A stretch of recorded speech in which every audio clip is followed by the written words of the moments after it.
What we're gonna do? We're not gonna do a parking lot gourmet today. Not yet. You stay tuned though, because I'm going to do something a little bit different in the rest of this video. I'm going to cook in the woods, hopefully weather permitting, and like I said, do it a little bit different. But stay tuned. This should be a good one. I'm gonna cook some homemade Italian sausage over an open fire, and I'll have time to relax and chit chat and talk about what's going on in the world. So stay tuned. See you then. All right, here we go.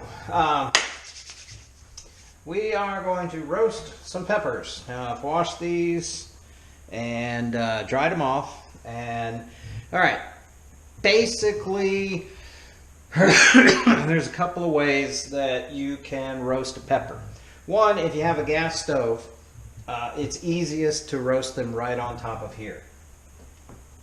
If you don't have a gas stove, you can use your oven, and you can put these on a baking sheet and make sure it's on the top shelf, and you set your oven to broil, okay? And then you just remember to turn them in there. If you don't want to do that, you can use a barbecue grill, a gas barbecue grill, a charcoal grill, whatever it is, so that you get this close to the hot fire. And you want to char and blister the skin is basically what you're doing. And then that's all you're doing to roast a pepper. So let's go ahead and bring you in a little closer. And we're, because I can only get so many on here, we're going to use more than one burner. All right. So we're going to roast these peppers and take it from there. All right. Let's move you in closer. Well, all right. Let's get a couple of these burners going. Well, okay. You don't need it on high. Whew, gassy. But you just need some heat. So we're going to set that on there, and you should hear it snapping and crackling here real soon. Let's see, we'll use this back one as well. Now that was obviously me starting this. You hear it snapping and snapping. Snapping and cracking. Yeah, so let's bring this heat down some. It doesn't need to be that high. And it's hot working over a fire, isn't it? And we'll put this one right here. All right, so what you can see it's already starting to char a little bit. And it doesn't have to be completely 100% charred, but we'll just be moving this, rolling this as we go. We want to get a good char and just watch it as it goes. So we'll get this and bring you back here in just a minute. So I'm going to set that down over there. I put an actual portable grill on top of this one, just so I can get more of it on a burner. And I'm actually going to turn these on and get these going, just so I can have it directly over a fire and get some better burn going. As you can see, this one here is getting a really good burn at this location, and so I just want to make sure that I get all of these burned as quickly as possible, so that I can then put it into a bowl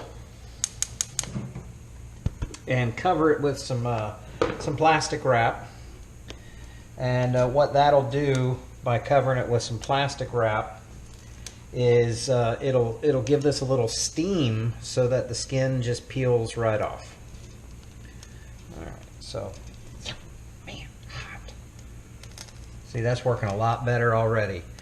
See if I can pick that one up. You can see that one is getting nice and crisp. It does not take very long at all to do this, by the way. You can achieve this if you had them in an oven. It would take a little bit longer, 10-15 minutes, 20 minutes maybe in an oven, where on a burner like this, Just be careful, more careful than I am. I tend to forget that things are hot and have a tendency to burn myself for some reason. But that's me, completely unprofessional. And anyhow, as soon as I get these all done, we'll put them in the bowl, we'll seal them, we'll steam them. You let it steam for, 5-10 minutes, and it just makes this slide right off. And we'll show you a nice technique for doing that. Whoop, there goes the fan. Guess it's getting too hot in here. All right, we'll come back again in a minute. All right, as you can see, the peppers are getting done. Didn't take too long. Whee. Yeah, that's pretty good. Again, they don't have to be perfect. Well, that one's really got it going to town. Ah, it's a runaway pumpkin. These are peppers, people, not pumpkins. Peppers. Yeah, that's good enough. Like I said, doesn't have to be perfect. All right, and we'll get that one turned off. Plastic wrap. See, they don't make plastic wrap like they used to.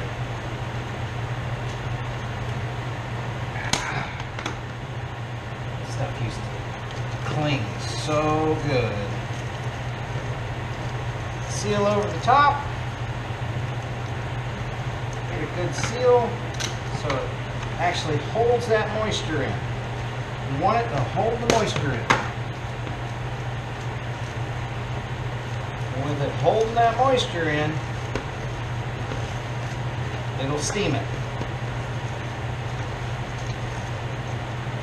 Alright, see you in about 10 minutes. We're going to now peel this off. It's been a little over 10 minutes, but that's no big deal. If you could feel that, you could feel that the steam and the heat is still in there.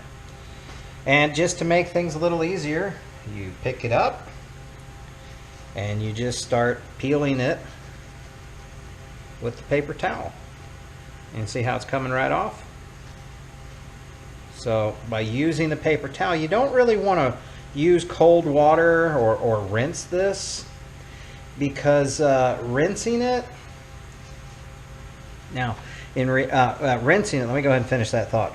Rinsing it, you're going to lose all that juice, all the flavor. And I don't know if you can see the juice that's starting to collect in there. So I'm going to want to peel this over something else. So I might just use the saran wrap and peel it over the saran wrap. That way I can set it down, and instead of it getting all over my fingers. But yeah, you definitely don't want to rinse this under water. I can remember my parents and grandparents rinsing it at times underwater, just to, make it a little easier. But using the paper towel works really good. Just shake some of that off as you go so you don't waste too much of your precious silver. And of course, if you're watching this during the time of the coronavirus, you know what I mean. Paper towels and toilet paper, for some reason, people are hoarding. Will happen. And I'm taking my time on this, and I would use more paper towels. But yeah, don't rinse it, because you'll be rinsing flavor off. Okay.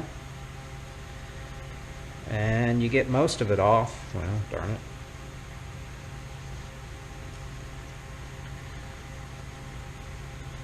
See how it's all coming off? If you have some of that, that's okay. Left over. Some of the oil will wash some of that off. Alright. Now, we're going to go ahead and go to the next step. Well, no, I'll go ahead and finish them all, and then we'll come back.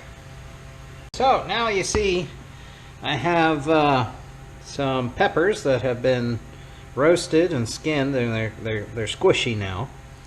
So now we're going to chop and slice these up. Now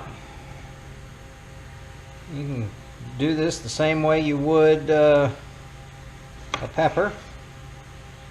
and it's a little easier since it's, you know, softer. Rip this right out of here. Scrape some of those seeds out without scraping too much membranes or goodies out of there, 'cause that's where the flavor's at.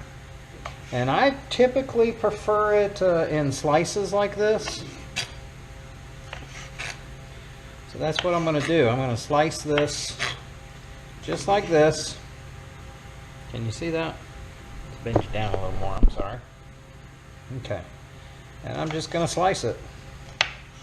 And I'm going to leave them in long slices because on an antipasta tray, that's the best way to serve it. Even though I'm not going to do that today, I'm not doing an antipasta tray. Collection of juice, we don't want to lose that juice, so we're just going to put that juice in there. Mercy. Alright. And then, like I said, you just slice it. You know, if you get a seed or two, you get a seed or two.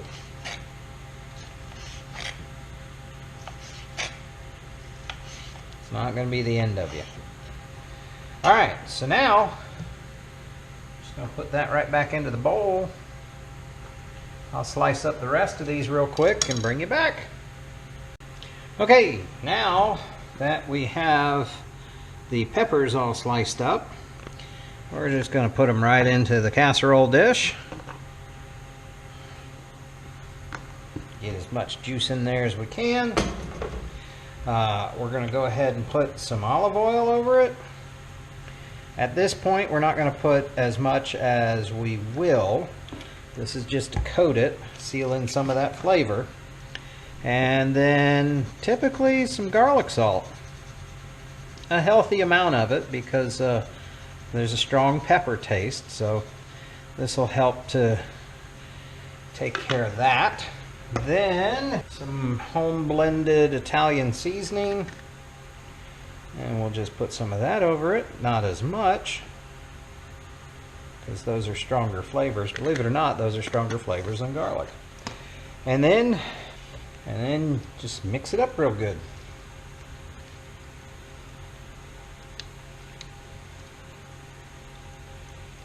Now I'm actually going to be taking some of these. I'm doing homemade pizzas tonight, and for dinner. And I'm gonna be, I forgot before I started roasting these, and my wife wants some peppers and onions on the pizza. So we're gonna see what roasted peppers taste like on a pizza. Just, you know, give it a good little mix in, make sure everything gets coated. We're gonna put a little bit more seasoning right back on top of it right after we pour some more olive oil onto this. It would taste good right now, but once all those flavors marry together,